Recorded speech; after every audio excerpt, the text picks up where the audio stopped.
हम भूमि सर्वे पर ये कहना चाह रही हूँ और सरकार से मांग भी करना चाह रही हूँ कि सरकार ने जो भी ज़मीन हमारे बीपीएल के परिवारों को दिया था, चाहे वो SC ST को दिया था, उस ज़मीन का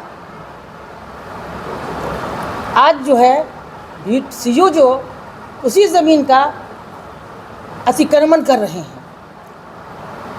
मैं नीतीश कुमार से पूछना चाहती हूँ, यहाँ के चीफ मिनिस्टर से, कि क्या ये नियम है जिस ज़मीन को आपने दे दिया उस ज़मीन का अतिक्रमण CO कर सकते हैं। हम इतना जानते हैं कि अगर किसी की ज़मीन को लिया जाए तो सरकार पहले उसको ज़मीन किसी जगह मुहैया करती है, तब किसी सरकारी कार्यक्रम के लिए उनकी ज़मीन को लिया जाता है। लेकिन आज अहमदाबाद और मनिहारी का 2 जगह का जब हम सर्वे किए तो देखे, जो ज़मीन उनको सरकार आज से 20 साल पहले दे दी तो वहाँ की CO उस ज़मीन को अतिक्रमण करके स्कूल में दे दिए। और जब ऐसा हमारे पास बहुत ऐसा केस है, हम उसका सूची भी बनाए हैं कि जिस ज़मीन को जो हम लोग मोटेशन के लिए दिए, आज तक उस ज़मीन का मोटेशन नहीं किया गया, कि आज तक उस ज़मीन का न मोटेशन हुआ है न उसकी जमाबंदी हुई है। और बार बार हर प्रखंड का ये मामला है, हर प्रखंड का ये मामला हमारे पास आया है कि जमाबंदी के नाम पर लाखों लाख रुपया का डिमांड हमारे अफसरशाही के द्वारा किया जा रहा है।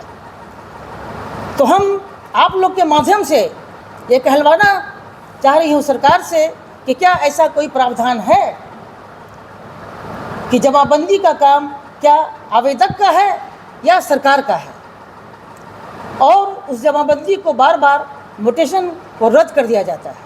पैसा नहीं देने पर बहुत से गरीब हमारे जो लोग हैं वो पैसा नहीं दे सकते हैं, जिसके कारण उनके मोटेशन को रद्द किया जाता है। आज से 1 महीना पहले मनिहारी अंचल में ऐसा 2-3 आवेदन को रद्द कर दिया गया। दूसरी बात, ज़मीन जो सर्वे का काम चल रहा है तो इसमें अफरा तफरी का आलम है ही। ये सारी बात तो हमारे जो भाई हैं छोटे, ये तो सारी बात बता ही चुके हैं। जहाँ तक जनगणना का सवाल है, सरकार पर जनगणना का प्रेशर आम जनता के द्वारा भी पड़ता है, हर पार्टी के द्वारा भी पड़ता है।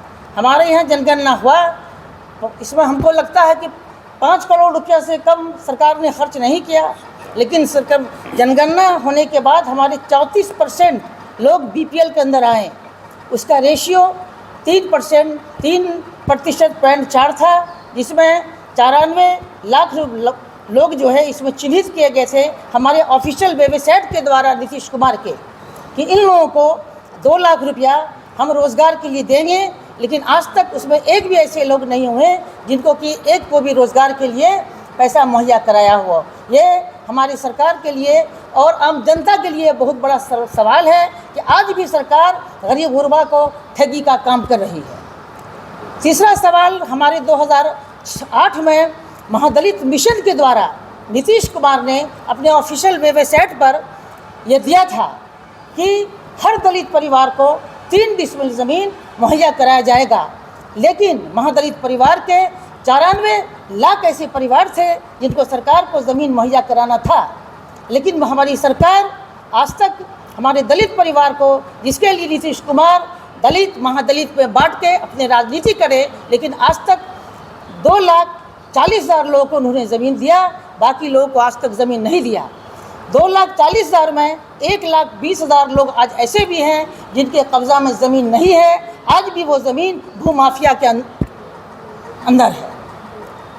तो हमारी सरकार के ये हालात है। हम लोग चाह रहे हैं कि इसको गांव-गांव तक हम लोग जाएं, गांव-गांव तक इस बात को रखें, आम जनता के बीच रखें, धरना प्रदर्शन करें, और इसमें जितना भी हम लोग बढ़ चढ़कर हिस्सा लेंगे वो इस नीतीश कुमार सरकार के लिए कम होगा। इसलिए हम लोग चाह रहे हैं कि ये जनता की जो सुंदर राज है इसको हम लोग अच्छी तरह देखें। ये अफसरशाही, ये रिश्वतखोरी इतने चरम पर हो गई है कि आम लोग CO से मिलना भी दिक्कत हो रहा है। आप अपने चैनल से इस बात को ज़रूर रखिएगा। हम कभी CO से बात करते हैं, कभी RO से बात करते हैं, हम कभी ये नहीं कहते हैं कि मैं वीडियो के पद पर रहकर या वीडियो से डिटेल के बाद बात करती हूँ, तो उनके द्वारा मुझे अच्छा से बात नहीं किया जाता है। वही बोला जाता है कि ठीक है देख लीजिएगा, बाद में देख लेंगे। तो मैं सोचती हूँ कि जब एक रिटायर्ड वीडियो से इस तरह के लोग भाषा इस्तेमाल करते हैं तो आम जनता से किस तरह का भाषा इस्तेमाल करते होंगे। इसलिए आम जनता त्रमान की स्थिति में है, ऐसी स्थिति में है कि उनकी हिम्मत नहीं करती है कि वो सीओ के चैम्बर में जाएं। सीओ को यह मैसेज जाना चाहिए कि आप जो हैं जनता के नौकर हैं, जनता आपकी मालिक है।